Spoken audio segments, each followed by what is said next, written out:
Daily జిమ్కి వెళ్ళాక నేను 10 రెపిటేషన్ 15 రెపిటేషన్ చేసి ఆపేవాడిని. ఇవాళ అట్లా కాదు. కోచ్ ఏం చెప్పారంటే మీరు అడ్వాన్స్ లెవెల్కి వెళ్దామని చెప్పారు.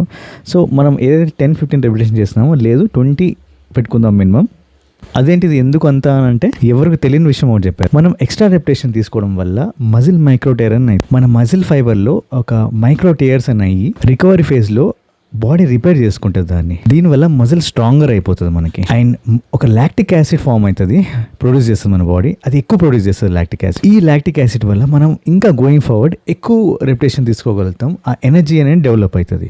అండ్ సైకలాజికల్ ఫ్యాక్టర్ కూడా ఇంపాక్ట్ అయ్యి అది కూడా డెవలప్ అవుతుంది మనకి. ఓకే, సో గుర్తుపెట్టుకొని మజిల్ మైక్రోటియర్ జరుగుతుంది, అలాగే లాక్టిక్ యాసిడ్ ఎక్కువ ప్రొడ్యూస్ అవుతుంది మనకి. ఈ రెండు ఇంపార్టెంట్ మనకి. దీంతో పాటుగా కంపల్సరీ పోస్ట్ వర్కౌట్ మన ప్రోటీన్ పౌడర్ అయితే తీసుకోవాల్సిందే కంపల్సరీ. ఏ ప్రోటీన్ పడితే ఆ ప్రోటీన్ పౌడర్ తీసుకోవద్దు. మనం ల్యాబ్ టెస్టెడ్ ట్రస్టిఫైడ్లో యూట్యూబ్ ఛానల్ ఒకటి ఉంది కదా, వాళ్ళు ల్యాబ్ టెస్ట్ చేసిందే తీసుకోవాలి. అవే జెన్యూన్.